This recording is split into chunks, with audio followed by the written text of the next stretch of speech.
नमस्कार। आप सभी का स्वागत है हमारे स्टूडियो में और हम स्वागत करने जा रहे हैं बेहद खास मेहमान का। पता है ये बेहद खास मेहमान कौन है?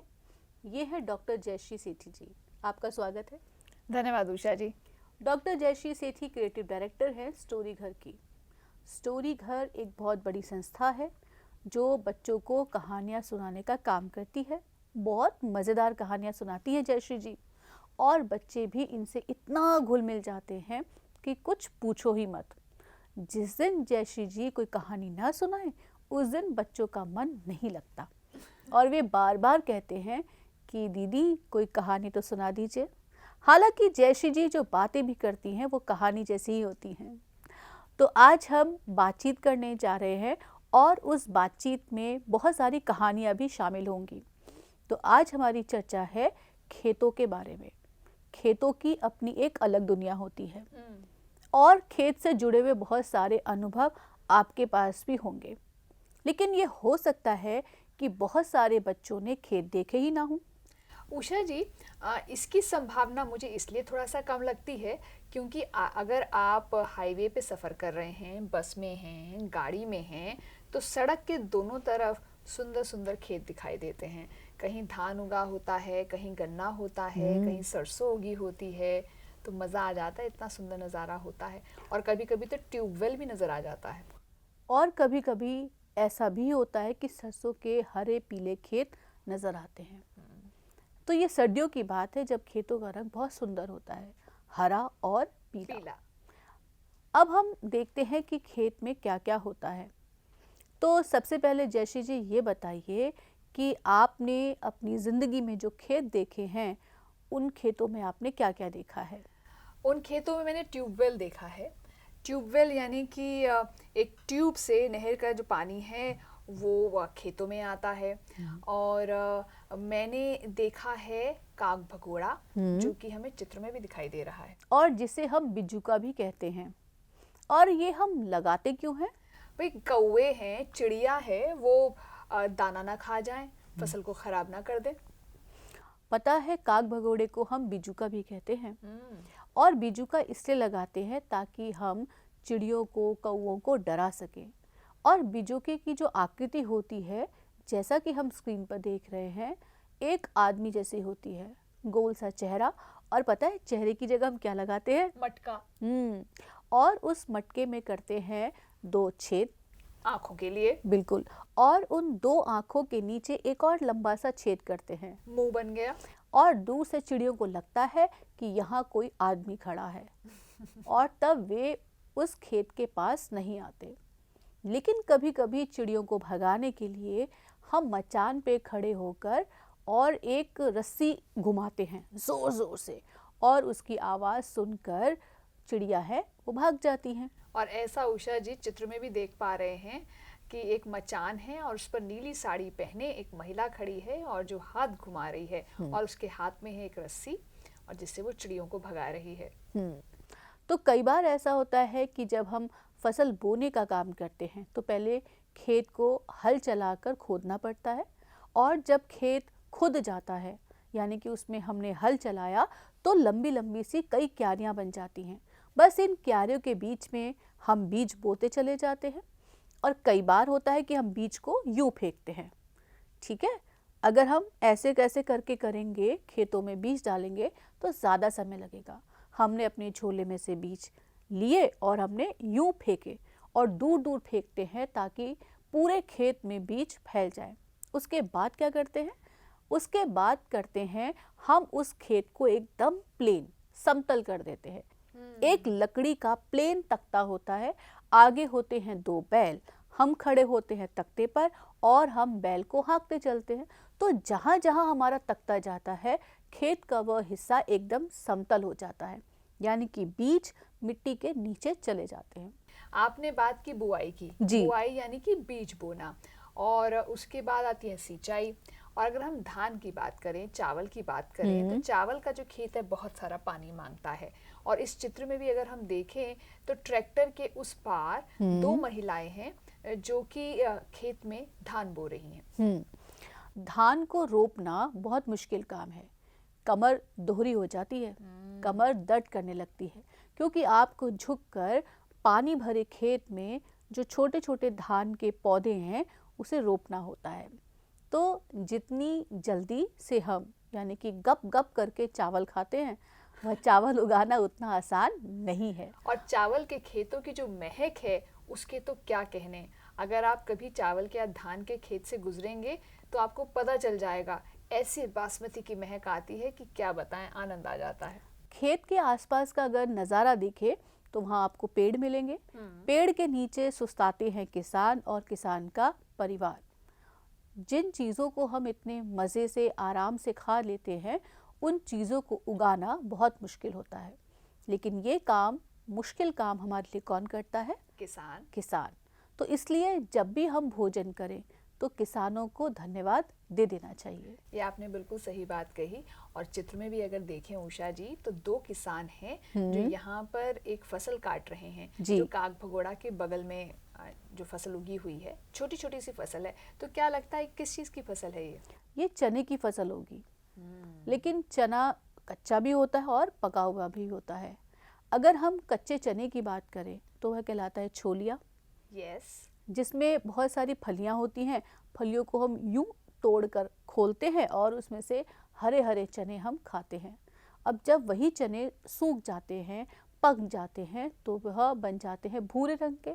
फिर हम उन्हें उबाल कर खाते हैं और पूड़ी के साथ बहुत अच्छे लगते हैं। और इसके अलावा खेत में होती हैं बहुत सारी चीज़ें, और उसमें सबसे मज़ेदार चीज़ है तालाब। यह तालाब बच्चों को बहुत पसंद आता है, लेकिन क्यों? भाई, तालाब के किनारे और तालाब के अंदर नहाने का जो मज़ा है उसकी तो बात ही अलग है उषा जी। ज़रा सी गर्मी हुई और छपा छपा करके बच्चे तालाब में कूद जाते हैं। पेड़ है, तालाब है, और साथ में हमें नज़र आते हैं बिजली के टावर, जिसमें से जो तारे निकल रही हैं उसी से गांव-गांव बिजली पहुंचती है। तो ये है हमारी खेत की दुनिया, जिसमें बहुत सारा काम हो रहा है, बहुत सारे लोग इस काम को कर रहे हैं। कहीं बुआई हो रही है, तो कहीं रुपाई हो रही है, तो कहीं फसल काटी जा रही है।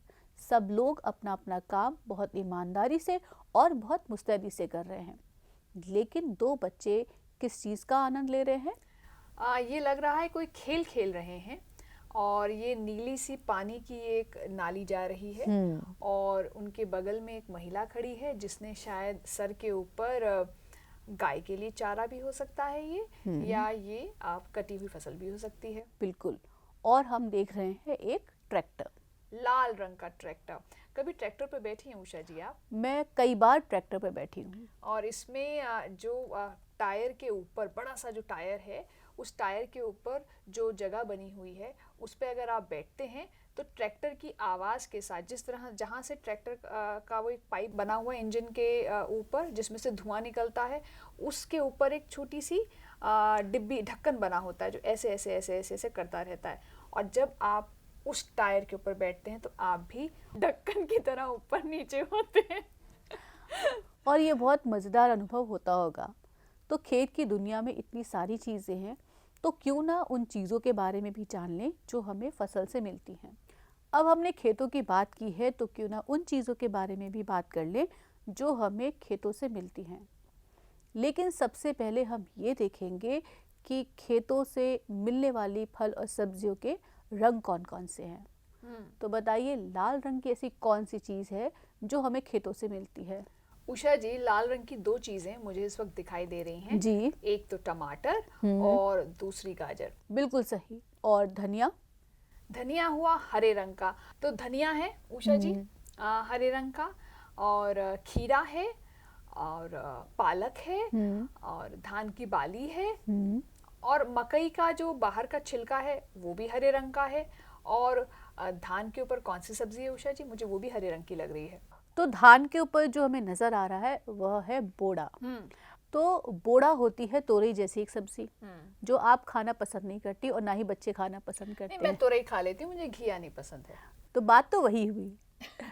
तो बात तो वही हुई कि बच्चे अक्सर ना तो तोरई खाना पसंद करते हैं और ना ही उन्हें घिया पसंद आता है। बहुत सारे बच्चे ऐसे हैं जो कद्दू भी नहीं खाते, बहुत नखरे हैं उनके खाने में। ये आपका इशारा मेरी तरफ तो नहीं है ना? नहीं नहीं, बिल्कुल भी नहीं, बिल्कुल भी नहीं। तो बोड़ा के ऊपर एक और सब्जी है जिसे हम कहते हैं अदरक। ये बहुत काम की है। ये अचार के रूप में भी बनती है। अगर आप इसे सब्जी के ऊपर या दाल के ऊपर बारीक लंबा पतला पतला काट के डालें तो स्वाद और जायका बढ़ जाता है। और सेहत के लिए भी अदरक बहुत अच्छी चीज़ है।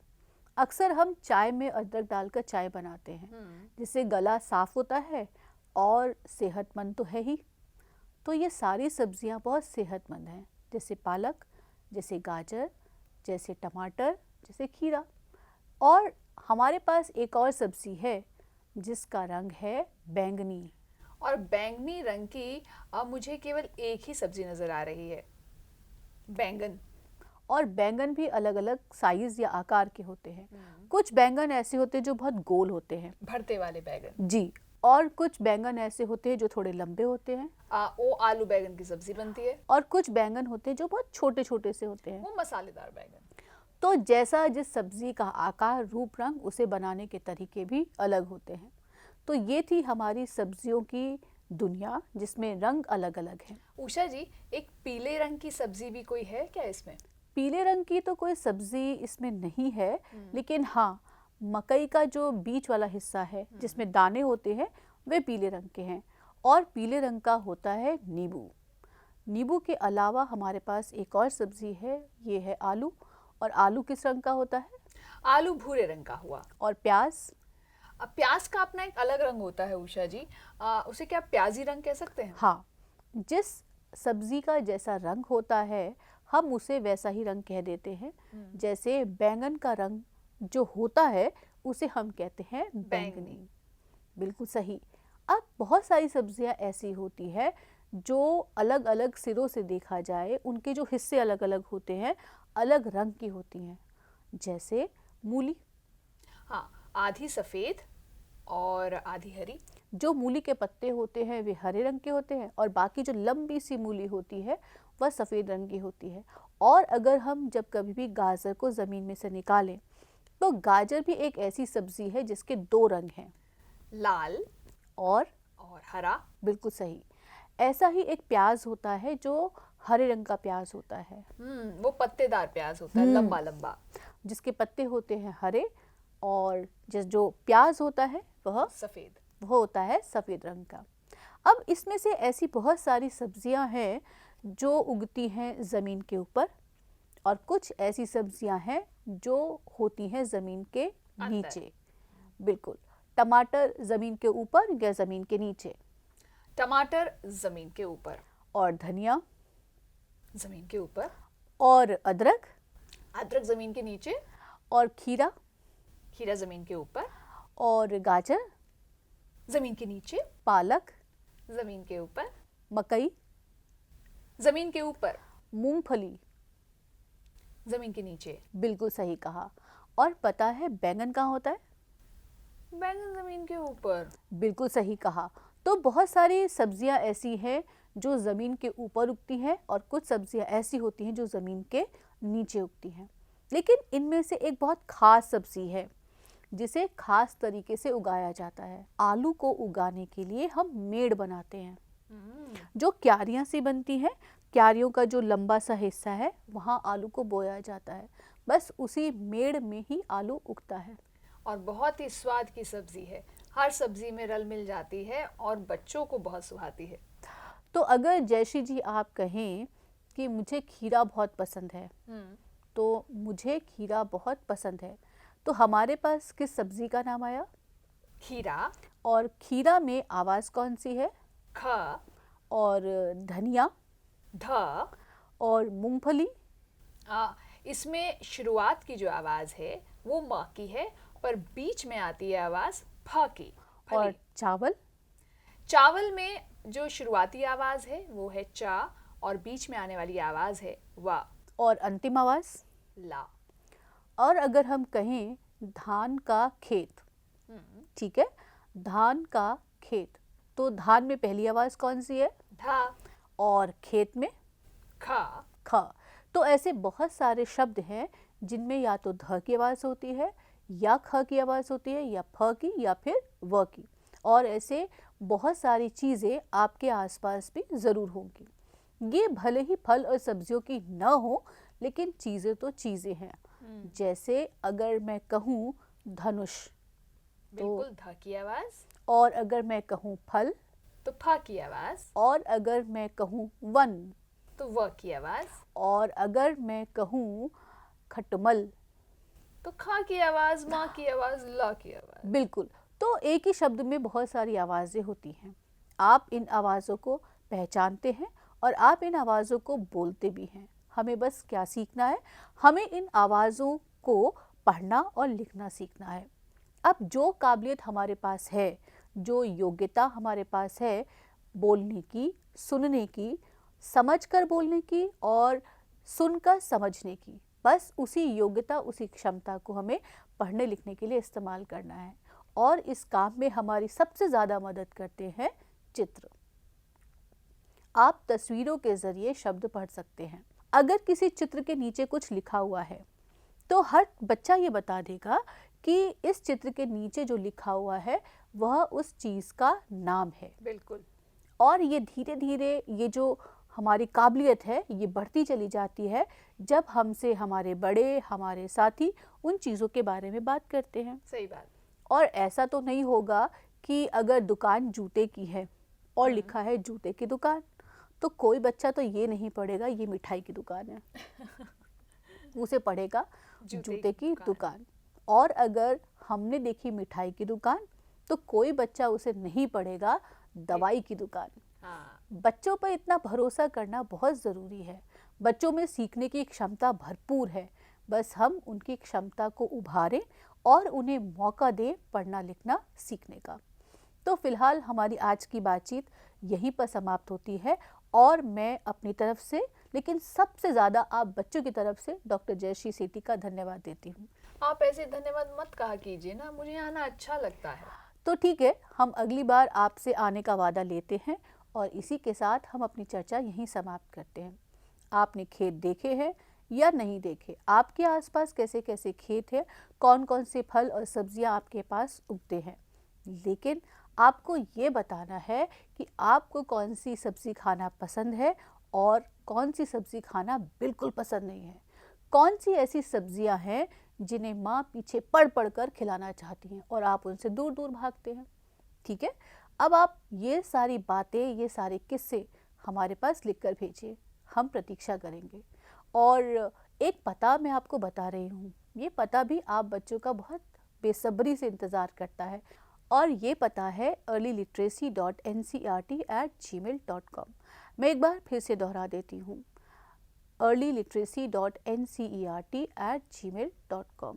हमें इंतज़ार रहेगा आपके किस्सों का और साथ में डॉक्टर जयश्री सेठी जी का। धन्यवाद उषा जी।